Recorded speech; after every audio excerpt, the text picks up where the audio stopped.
D V ಜಿಯವರು ಒಂದು ಕಡೆ ಒಂದು ಮಾತು ಹೇಳ್ತಾರೆ, ಮದುವೆಗೋ ಮಶಣಕ್ಕೋ ಹೋಗೆಂದು ಕಡೆಗೆ ಹೋಗು, ಪದ ಕುಸಿಯೇ ನೆಲ ಇರುವುದು ಮಂಕುತಿಮ್ಮ ಅಂಥೇಳಿ. ಇಡೀ ಶಾಮಿಯಾನ ಈ ಒಂದು ದೊಡ್ಡ ಭವ್ಯವಾದಂಥ ಮಂಟಪ ಗಾಂಧಿ ಭಾರತದ ಸಂಭ್ರಮದ ಆಚರಣೆಗೆ ಮಾಡಿಕೊಂಡು ಅದೇ ಮತ್ತೊಬ್ಬ ಗಾಂಧಿಯನ್ನ ಮನಮೋಹನ್ ಸಿಂಗ್ ಅವರ ಶ್ರದ್ಧಾಂಜಲಿ ನೀಡುತ್ತಿರುವುದು ಇದೇ ವಿಧಿ ಅಂತ ಹೇಳಲಿಕ್ಕೆ ನನಗೆ ಬಹಳ ದುಃಖ ಆಗ್ತಾ ಇದೆ. ಕೊರಗಲೇಕೆ ಮರುಗಲೇಕೆ, ಹುಟ್ಟಿ ಬಂದಿದ್ದೇ ಹಳಲೇಕೆ, ಸುಖವೇ ಬರಲಿ ದುಃಖವೇ ಬರಲಿ, ರೋಗ ಭೋಗಗಳೇ ಇರಲಿ, ಎಲ್ಲ ಹೊತ್ತು ಋಣತೆತ್ತು ಮುಂದೆ ಪುಣ್ಯದ ಬೀಜ ಬಿತ್ತು.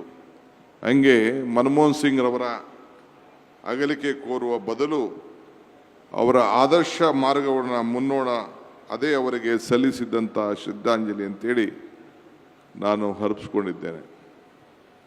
ಇವತ್ತೆಲ್ಲ ನಾವೆಲ್ಲ ಗಾಂಧೀಜಿಯವರ ಇತಿಹಾಸ ಮರುಕಾಕ್ಲಿಕ್ಕೆ ನಾವೆಲ್ಲ ಸೇರಿ ಇಡೀ ರಾಷ್ಟ್ರದ ಎಲ್ಲ ನಾಯಕರುಗಳು ಕೂಡ ಬಂದು ನಿನ್ನೆ ಎಲ್ಲ ನಾವು ಭಾಳ ಸಂಭ್ರಮದಿಂದ ಅವರ ಆಚಾರ ವಿಚಾರಗಳನ್ನು ಇಡೀ ನಮ್ಮ ಮುಂದಿನ ಪೀಳಿಗೆಗೆ ಪ್ರಚಾರ ಮಾಡಬೇಕು ಅಂತ ಸೇರಿದಂಥ ಸಂದರ್ಭದಲ್ಲಿ ನಾನು ಸೋನಿಯಾ ಗಾಂಧಿಯವರಿಗೆ ಮತ್ತು ಪ್ರಿಯಾಂಕಾ ಗಾಂಧಿಯವರಿಗೆ ನಮ್ಮ ಎಕ್ಸ್ಟೆಂಡೆಡ್ ಕಮಿಟಿ ವರ್ಕಿಂಗ್ ಕಮಿಟಿಲಿ ಝೂಮಲ್ಲಿ ಕನೆಕ್ಟ್ ಮಾಡಬೇಕು ಅಂತೇಳಿ ಅವ್ರ ಆರೋಗ್ಯ ಸರಿಯಿಲ್ಲ ಅಂಥೇಳಿ ನಾನು ವ್ಯವಸ್ಥೆಯನ್ನು ಮಾಡ್ತಾಯಿದ್ದು. ಲಿಂಕು ಕೂಡ ಕೊಟ್ಟಿದ್ದೆ. ನಮ್ಮ ವೇಣುವರು ಮತ್ತು ಬೇರೆಯವರೆಲ್ಲ ಸೇರಿ ಅದಕ್ಕೆ ಶ್ರೀವತ್ಸ ಅವರೆಲ್ಲ ಸೇರಿ ವ್ಯವಸ್ಥೆ ಮಾಡಿದರು, ನಮ್ಮ ವೇಣುಗೋಪಾಲ್ ಅವರು. ಆ ಮಧ್ಯದಲ್ಲಿ ವೇಣುಗೋಪಾಲ್ ಅವರು ಹೇಳಿದ್ರು, ಇಲ್ಲ we will ask Manmohan Singh also to witness this programme ಅಂತ ಅವ್ರು ಹೇಳಿದ್ರು. ಅದಾದಮೇಲೆ ಅವ್ರಿಗೆ ಆಫೀಸ್ಗೆ ಲಿಂಕ್ ಮಾಡಿ ಅವ್ರಿಗೆ ಕೊಟ್ಟಾಗ ಅವ್ರು ಹೇಳಿದ್ರು ಅವ್ರ ಆರೋಗ್ಯ ಸರಿ ಇಲ್ಲ, ಈ ರೀತಿ ಅವ್ರನ್ನ ಏಮ್ಸ್ಗೆ ಕರ್ಕೊಂಡು ಹೋಗುವಂಥ ಒಂದು ಪರಿಸ್ಥಿತಿ ಬಂದಿದೆ ಅಂತೇಳಿ ಅಲ್ಲಿ ತಿಳಿಸಿದ್ರು. ಸೊ ಅದೆಲ್ಲ ಮುಗಿಯೋವರೆಗೂ ನಮಗೆ ಅದು ಗೊತ್ತಾಗಲಿಲ್ಲ. ಅಲ್ಟಿಮೇಟ್ಲಿ ನಮ್ಮ AICC ಅಧ್ಯಕ್ಷರು ಫೈನಲ್ ಊಟ ಕೊಡ್ತಾ ಇದ್ದಂಥ ಸಂದರ್ಭದಲ್ಲಿ ರಾಹುಲ್ ಗಾಂಧಿ ಅವರಿಗೆ ಫೋನ್ ಬಂತು. ನಾನು ಮುಖ್ಯಮಂತ್ರಿಗಳು ರಾಹುಲ್ ಗಾಂಧಿ ಅವರೆಲ್ಲ ಅವರ ಊಟದಲ್ಲಿ ಪಾಲ್ಗೊಂಡಾಗ ಈ ರೀತಿ ಪರಿಸ್ಥಿತಿ ನಿರ್ಮಾಣ ಆಗ್ತಾ ಇದೆ ಅನ್ನೋದು ಬಂತು. ಆಗ ತಕ್ಷಣ ನಾವು ಆ ಕಾರ್ಯಕ್ರಮವನ್ನು ನಿಲ್ಲಿಸಿ ಆಮೇಲೆ ಅಲ್ಟಿಮೇಟ್ಲಿ 9:50 ನನಗೆ ಅಧಿಕೃತವಾಗಿ ನೀನು ಈ ಕಾರ್ಯಕ್ರಮನ ರದ್ದು ಮಾಡಬೇಕು ಅಂತ ಹೇಳಿ ತಿಳಿಸಿದ್ರು.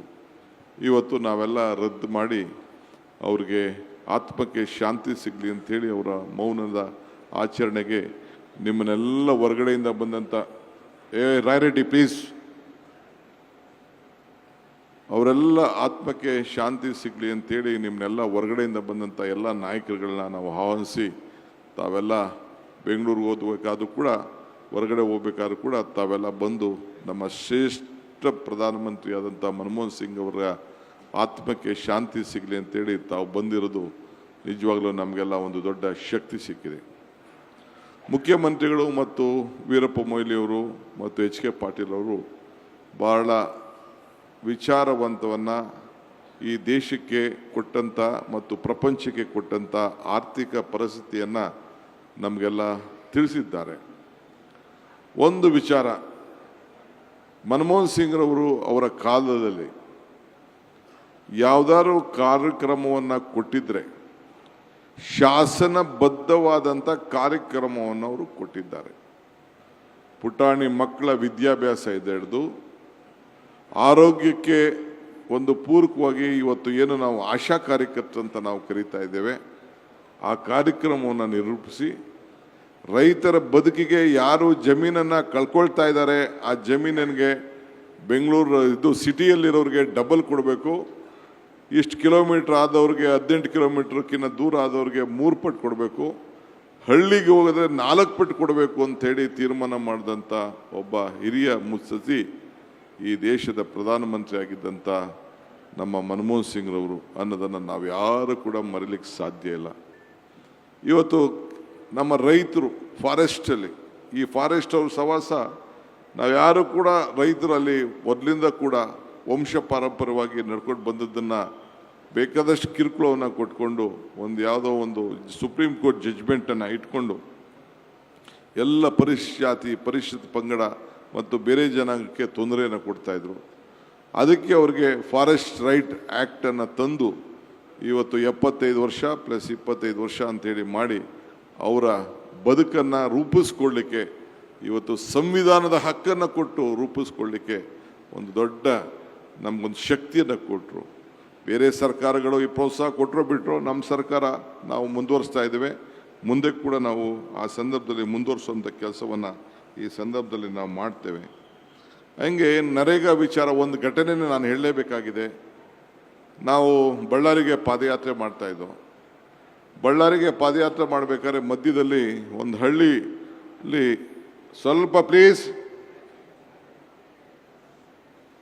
ಒಂದು ಹಳ್ಳಿಲಿ ಹೋಗ್ಬೇಕಾದ್ರೆ ಒಂದು 50-60 ಹೆಣ್ಮಕ್ಳು ಎಲ್ಲ ಕೂಲಿಗೆ ಹೋಗ್ತಾಯಿದ್ರು. ಅವ್ರಿಗೆ ಕೇಳ್ದವ್ರು ನಾವೆಲ್ಲ ನಿಲ್ಲಿಸ್ಬಿಟ್ಟು ಮಧ್ಯ ಮಾತಾಡಿ ನಾನು ಮಾತಾಡೋಂಥ ಒಂದು ಅವಕಾಶ ಸಿಕ್ತು.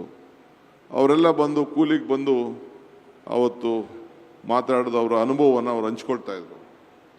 ಆಮೇಲೆ ಒಂದಿನ ನಾನು ಮನಮೋಹನ್ ಸಿಂಗ್ ಅವರಿಗೆ ಒಂದು ಪತ್ರ ಬರೀಬೇಕು ಅಂತ ಆಲೋಚನೆ ಮಾಡಿದೆ. ಆ ಮಧ್ಯದಲ್ಲಿ ನಾನು ಸೋನಿಯಾ ಗಾಂಧಿ ಅವ್ರನ್ನ ಭೇಟಿ ಮಾಡಿದೆ. ಈ ಭಾಗದ ಕೆಲವು ಭಾಗದಲ್ಲಿ ಬೇರೆ ಜಮೀನುಗಳಿಗೆ ಹೋಗಿ ಕೂಲಿ ಮಾಡ್ತಾರೆ, ನಮ್ಮ ಭಾಗದಲ್ಲೆಲ್ಲ ನಾವು ಬೇರೆ ಜಮೀನುಗಳಿಗೆ ಹೋಗಿ ಕೂಲಿ ಮಾಡೋಕ್ಕೆ ಸ್ವಲ್ಪ ಹಿಂಜರಿತಾರೆ. ಸೊ ಆ ನರೇಗಾಯಿಂದ ಏನೂ ಪ್ರಯೋಜನ ಆಗ್ತಾಯಿಲ್ಲ ಅಂತ ಹೇಳಿದೆ. ಆಗ ನಾನು ಧ್ರುವರಾಯಣ್ಣು ಯಾರೋ 1-2-3 ಜನ ಇದ್ದೋ, ಐ ಥಿಂಕ್ ಸುರೇಶ್ ಆಗಿಷ್ಟೊತ್ತಿಗೆ MP ಆಗಿರೋ ಗೊತ್ತಿಲ್ಲ ನನಗೆ. ತಕ್ಷಣ ನನಗೆ ಜೋಶಿ ನೋಡೋಕ್ಕೆ ಹೇಳಿದ್ರು. ನನಗೆ Joshi central rural development ministry ಇದ್ದು ಜೋಶಿ, ಅವ್ರನ್ನ ಭೇಟಿ ಮಾಡು ಅಂತ ನನಗೆ ಹೇಳಿದ್ರು. ನಾನು ಅವ್ರಿಗೊಂದು ರೆಪ್ರೆಸೆಂಟೇಷನ್ ಕೊಟ್ಟೆ. ಜೋಶಿಗೆ ಅದನ್ನು ಫಾರ್ವರ್ಡ್ ಮಾಡಿದ್ರು. ಜೋಶಿಗೆ ಫಾರ್ವರ್ಡ್ ಮಾಡಿದೆ. ಜೋಶಿಗೆ ಹೋಗಿ ನಾನು ಎಕ್ಸ್ಪ್ಲೇನ್ ಮಾಡಿದೆ. ಜೋಶಿಗೆ ಸಮಾಧಾನ ಆಗಲಿಲ್ಲ. CP ಜೋಶಿ ಅಂತ ಅಂದ್ಬಿಟ್ಟು ಅವರು ಒಂದು ಓಟಲ್ಲಿ ಸೋತಿದ್ರು ಅಸೆಂಬ್ಲಿಗೆ. ಆಮೇಲೆ ಅವರು ಸೆಂಟ್ರಲ್ ಮಿನಿಸ್ಟ್ರು ಕೂಡ ಆಗಿದ್ದರು, ಸ್ಪೀಕರ್ ಕೂಡ ಆಗಿದ್ದರು ಅಲ್ಲಿ ರಾಜಸ್ಥಾನದಲ್ಲಿ. ಅವರು ತಕ್ಷಣ ಅದ್ರ ಬಗ್ಗೆ ಅಧ್ಯಯನ ಮಾಡಿ ತಿರ್ಗಾ ವಾಪಸ್ಸು ಸೋನಿಯಾ ಗಾಂಧಿ ಅವರಿಗೆ ಒಂದು ರಿಪೋರ್ಟ್ ಕೊಟ್ಟರು. ಆಮೇಲೆ ಮನಮೋಹನ್ ಸಿಂಗ್ ಬರೆದ್ರು ಅದನ್ನು. ಆಮೇಲೆ ಮತ್ತೆ ತನ್ನ ಸ್ವಂತ ಜಮೀನಲ್ಲೂ ಕೂಡ ಜಮೀನ ಮಟ್ಟ ಮಾಡಿಕೊಳ್ಳಿಕ್ಕೆ, ಜಮೀನು ವ್ಯವಸಾಯ ಮಾಡಿಕೊಳ್ಳಿಕ್ಕೆ, ತನ್ನ ಮನೆಗಳನ್ನು ಕಟ್ಟಲಿಕ್ಕೆ, ಆಶ್ರಯ ಮನೆ ಆಗಲಿ ಯಾವುದೇ ಮನೆ ಆಗಲಿ ಕೊಟ್ಟಿಗೆಗಳಾಗಲಿ ಕಟ್ಟಲಿಕ್ಕೆ ಆವತ್ತಿನ ಕಾಲದಲ್ಲಿ ಒಂದು ದೊಡ್ಡ ನಿರ್ಧಾರವನ್ನು ಮಾಡಿ ಈ ನರೇಗಾ ಅಡಿಯಲ್ಲಿ ಸೇರಿಸಿದಂಥ ಒಂದು ಹೃದಯ ಶ್ರೀಮಂತಿಕೆ ಇತ್ತಲ್ಲ, ಇದು ಸೋನಿಯಾ ಗಾಂಧಿ ಅವರಿಗೆ, ಮನಮೋಹನ್ ಸಿಂಗ್ ಅವ್ರಿಗೆ ಇದ್ದಿದ್ದು ಈ ದೇಶಕ್ಕೆ ಹೊಸ ಒಂದು ದೊಡ್ಡ ಕ್ರಾಂತಿಯನ್ನೇ, ಉದ್ಯೋಗ ಖಾತ್ರಿ ಸೃಷ್ಟಿ ಯೋಜನೆಯನ್ನು ಕೊಟ್ಟಿದ್ದು ಒಂದು ಇತಿಹಾಸವನ್ನು ಮೂಡಿದೆ ಅಂತ ಹೇಳಲಿಕ್ಕೆ ನನಗೆ ಭಾಳ ಸಂತೋಷ ಆಗ್ತದೆ. ಹಿಂಗೆ ಇವತ್ತು ನಮ್ಮ ಅನ್ನಭಾಗ್ಯ ಸಿದ್ದರಾಮಯ್ಯನವ್ರಿಗೆ ಮುನ್ನುಡಿ ಬರೆದಿದ್ದೇ ಈ ಫುಡ್ ಸೆಕ್ಯೂರಿಟಿ ಆ್ಯಕ್ಟ್. ಇದು ನಮಗೆ ಜೊತೆಗೆ ಈಗ ಹೊಸದಾಗಿ ನಾವು ಶಾಲೆಗಳು ಮಾಡಬೇಕು ಅಂತ ಹೊರಟಿದ್ದೇವೆ.